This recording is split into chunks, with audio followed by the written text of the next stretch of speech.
list of accolades are quite vast.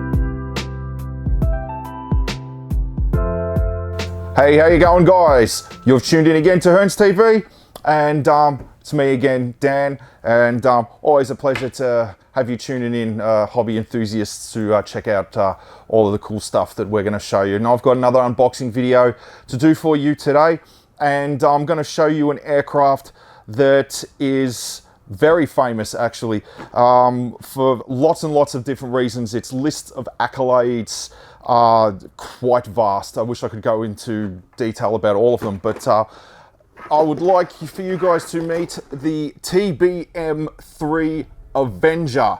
The Avenger was a torpedo bomber from the Second World War. Very famous plane, involved in many of the biggest battles in the Pacific. It entered service in 1942, got its first taste of combat at the Battle of Midway, and was used predominantly by the Americans, although it was used in small numbers by the New Zealanders as well. And also George Bush, when he was just a lieutenant, he flew Avengers in the Second World War. He was in Squadron VT-51, I believe, aboard the USS San Jacinto, a light carrier, CVL-30. And in 1944, he was actually shot down when he was attacking Chinchijima, a small island. I think they were attacking a Japanese radio station. Yeah, he was shot down, floated around in the ocean for a little bit, and was rescued by a American submarine, the SS Finback. But yeah, all right, let's have a look at this kit and see what's inside. So as you can see, this is a 1/48 scale by Academy, and what beautiful box art it has on the front. This one's obviously on the USS Bunker Hill. So yeah, as you can see, going into combat, doing a low run, just about to drop its torpedo, although it looks like it's launching some of its underwing rockets. So let's open it up and start to have a look at the kit. And then, so now, basic instructions, black and white. Would be nice if they had a little bit of color.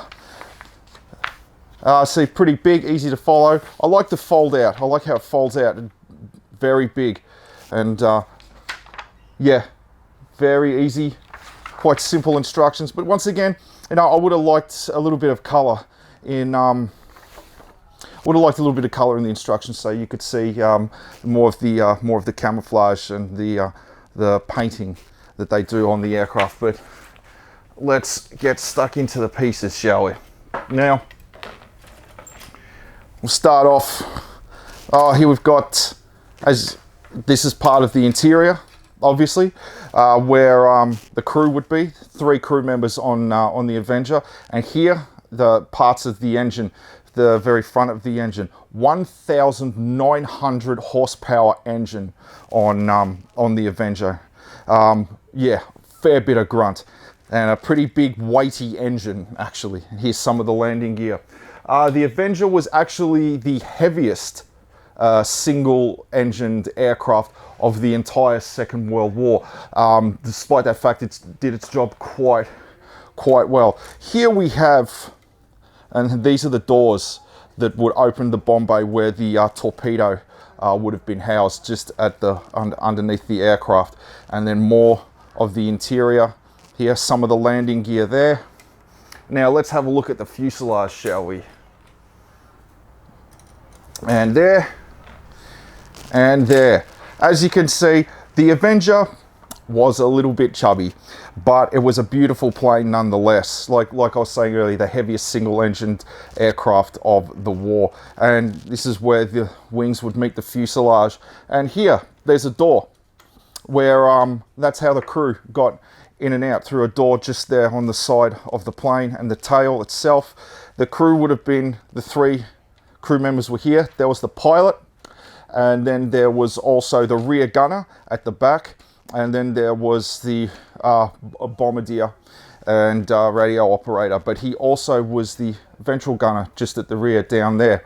The ventral gun at the bottom had fairly limited field of view and was actually deemed to be not necessary for combat, and was abandoned in some other versions. And here we have the cowling at the front that would go over the engine, and the very, very front part of the engine cover there. As you could see on the front of the box, but unfortunately the colors weren't in the instructions, but the camouflage scheme on the Avenger and a lot of the naval aircraft at the time, the three tones, there was the very dark blues at the top of the wings and the fuselage, and then the lighter blues, and then an even lighter one underneath the bottom of the fuselage and underneath the wings.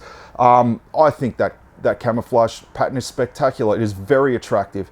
It looks really, really cool. And the yellow around that would go here at the very front of the engine cover, and the yellow on the wing on the tips of the propeller really did make it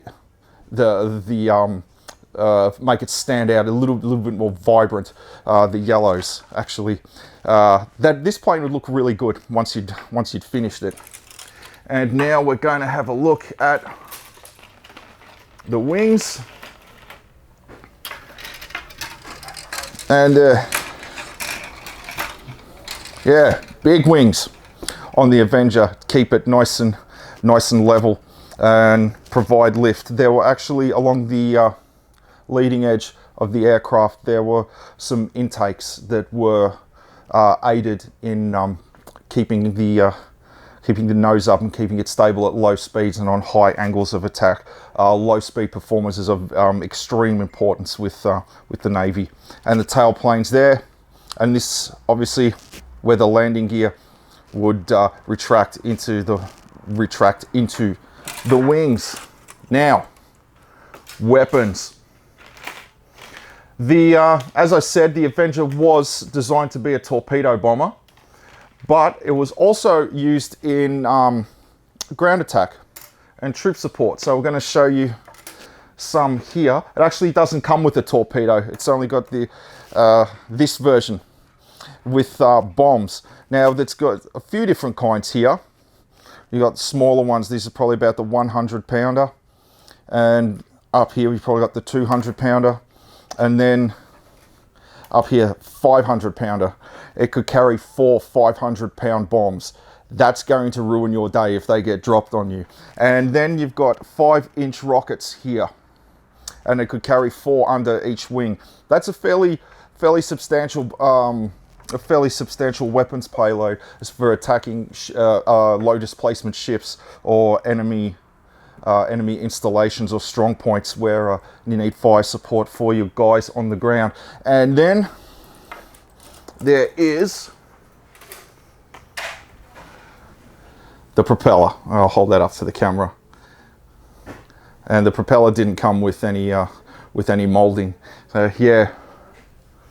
And then finally, as I'll show you, this is where the crew would sit. This is where the pilot would be, and the bombardier was just behind him, and the turret for the rear gunner there. And as you can see, there's for landing lights and even pieces of on the inside of the cockpit. The rear gunner actually had the gun next to him on the left hand side, and he operated. There was two hand grips, one to fire and one to help move it around. There was a depressor switch on just under the trigger for these 3 fingers. When they did that and they pressed that down, that's when the turret could actually move. And then when they took their hand away and left the combat area, the turret would return to the position where it was facing directly backwards. Yes. And lastly, let's have a look at just the decal, and then the obvious United States military forces, their insignia there, and some of the arrows would go on the tail, and just a handful, not that many, because even though the Avenger was a fairly big plane in a 48 scale, it's not huge like the kits that I've been showing you previously. But yeah, excellent. Excellent little kit. As you can see, not a hell of a lot of parts, but it would be very fun to put together, and I like Academy kits as well. I think they're, once again, I think they're a company that's underrated. But yeah, cool, cool. All right, guys, I'm going to keep this one short, and yeah, I hope you like that kit. We've got a few different Avenger kits in the store. Not just Academy ones, but I reckon you should take a look at them, because it's a really cool plane with a really cool history. And yeah, awesome. Look forward to seeing you guys in the store sometime soon, so we can have a bit of a chat. And don't forget to like and subscribe, and help us make more of these really cool videos for you. And as always, guys, rock and roll. See you later.